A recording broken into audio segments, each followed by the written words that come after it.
estes mubaraks são pessoas que têm uma elite, uma rede de familiares e de pessoas que na vida de circo deles, não é?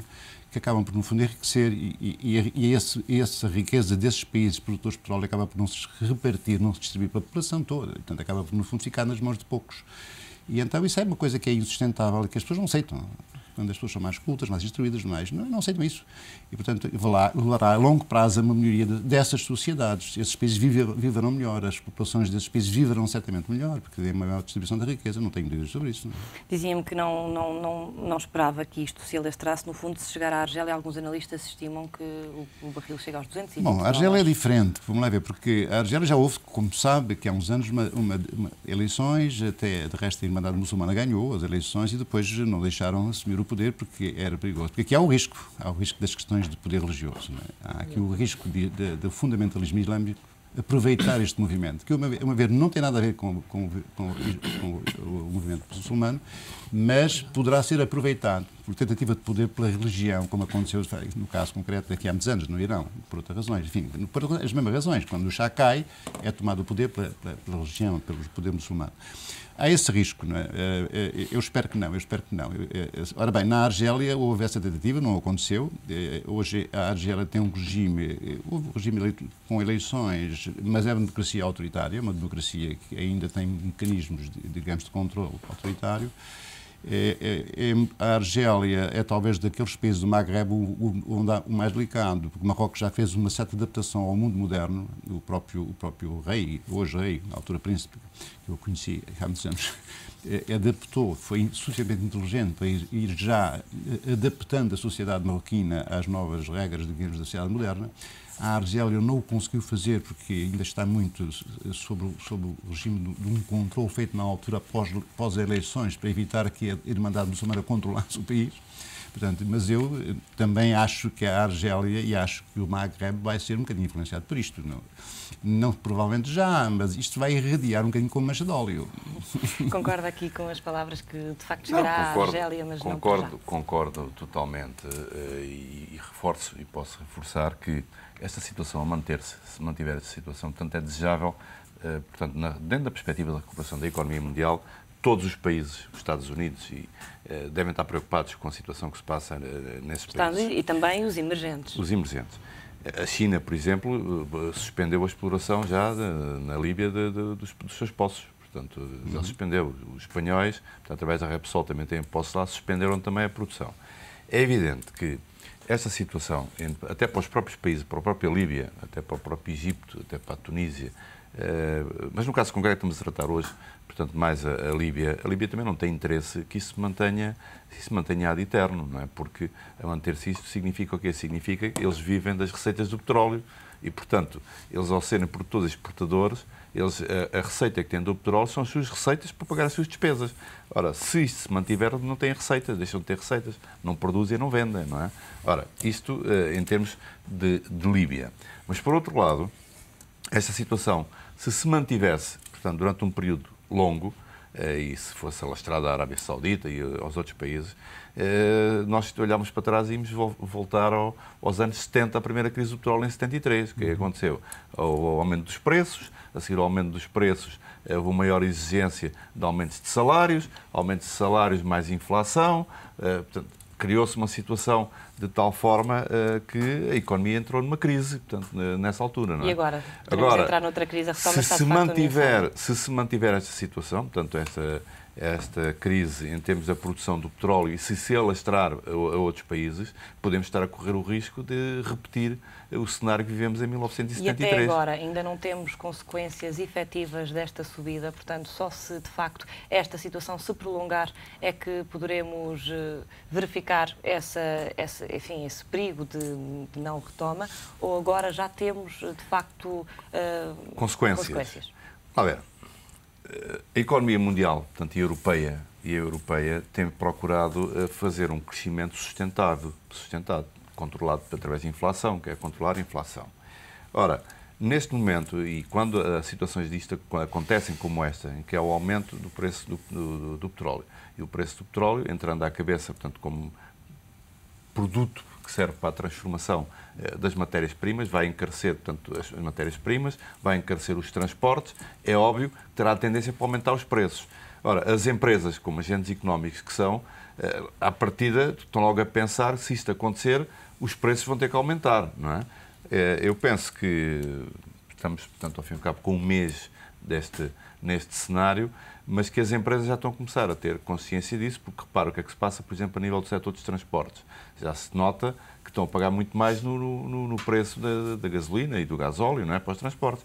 É evidente que as empresas vão ter que repercutir isso no preço dos produtos vendidos.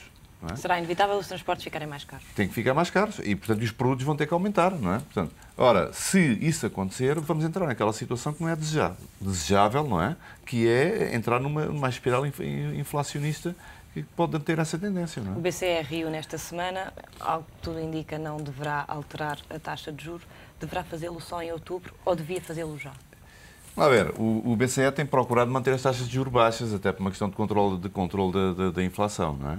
Agora, esse é um dos problemas que, se a crise continuar, eu estou convencido que o BCE vai ter mesmo que aumentar as taxas de juros, não vai esperar por outubro, vai ter que aumentar mais cedo, não é? Portanto, as taxas de juros têm como consequência também nas próprias taxas de juros, que terão que subir, e não esperar por outubro. Alguns analistas falam em outubro, acha que também que será antes de outubro? Eu penso que ainda é cedo, pelo menos eu, para me pronunciar sobre essa matéria. Prefiro ver o que é que vai acontecer agora nos próximos tempos relativamente a este tema em particular, e ele é complicado porque, repara, a União Europeia depende, nós todos, a União Europeia 27 depende de cerca de 60% das suas importações de petróleo são dos países da OPEP, e naturalmente que estas situações podem ter consequências complicadas para a Europa, não é? E nesse sentido eu estou com expectativa e vejo muito nas palavras do Dr. Marteiro Nabo relativamente à situação, mas acredito que os próximos tempos vão ser complicados. E recordo, por exemplo, que no dia 4 de fevereiro, quando houve a reunião do Conselho de Ministros na União Europeia, uma das preocupações, para além da questão do Fundo de Estabilização, e não foi muito falado, foram duas questões particularmente importantes. Uma, a política energética na União Europeia e a inovação. E, em particular, esta situação parece que estava a ser premeditada, porque já estava a antecipar este tipo de problemas. Portanto, eu acho que nós todos temos de ter consciência realmente da dependência que existe relativamente a este tema do petróleo e tentar continuar a evoluir para mecanismos alternativos, como é o caso, por exemplo, dos veículos elétricos e coisas desse género. Portanto, que esses sim poderão vir a ter um impacto importante para diminuir o reflexo destas iniciativas que estão a acontecer agora. Nesta altura, e tendo em conta o que vivemos agora, de facto, os bloqueios ao desenvolvimento das energias alternativas serão desbloqueados? Bem, quando falamos continua a ser muito caro? É assim, continua a ser muito caro e por acaso esse é um tema que não está muito bem explicado ao nível, e nós continuamos a assistir, e se entrarmos por aqui, por acaso tenho aqui alguns dados, há alguma demagogia à volta desta questão das energias alternativas, porque não é uma falácia que a redução da importação do petróleo seja devido às energias da moda, como o Engenheiro Amaral recentemente o referiu. Acho que, só para se ter uma ideia, quando se fala de 800 milhões de euros de poupança, esse número é posto em causa, porque quando nós analisamos, por exemplo, a produção entre 2009 e 2010, houve 15 gigawatts de produção termoelétrica contra 22 mil em 2009. Ora, isto provoca uma redução de 174 milhões de dólares e não de 800 milhões de dólares. E por isso acho que não é por aqui, porque as nossas centrais termoelétricas não são, portanto, abastecidas a petróleo, mas sim a gás, e portanto, e nesse sentido, acho que a grande aposta realmente é a questão do veículo elétrico, porque a importação do petróleo tem a ver com, como o Dr. Zé Almassa referiu, a nível dos transportes. E aí é que eu penso que tem que haver medidas e acho que, por exemplo, e agora tentando avançar um pouco mais, eu estou preocupado, por exemplo, no meu país, não se estarem já a tomar medidas relativamente a este impacto, porque se estava no Orçamento de Estado 78,8 dólares e neste momento o petróleo está a 112, há que tomar medidas e nós vejamos em Espanha que já está a tomar as medidas, a partir do dia 7 de março vão ser colocadas em prática 3 medidas, a questão da fixação de 110 km/h máximo nas autoestradas, a redução de 5% nos transportes ferroviários de curta duração e a tentativa de subir o consumo do biocombustível. Ora, era isso que eu gostava de ver, ou seja, antes de, em vez de estar preocupado com aquilo que o BCE vai desenvolver daqui a uns meses, eu gostava era que estas medidas fossem impostas já, para nós não sofrermos depois os impactos muito mais fortes. Mais uma vez, Espanha a ser mais rápida que Portugal. Exatamente, a história repete-se, não é? E é isso é que a mim me preocupa como português, porque agora, por questões, obviamente, políticas, não se tomam decisões e depois daqui a 2 ou 3 ou 4 meses vão-se tomar decisões muito mais duras para a economia. E a nossa economia já começa a ter dificuldades em aguentar tudo isto, porque quando nós aqui na Comissão temos vindo a falar sobre isso, nós continuamos a não ter atentos, nomeadamente à questão das nossas pequenas e médias empresas. A notícia de hoje é algo que já tinha sido expectável, 50 lojas que estão a fechar por dia, e elas não fecham só porque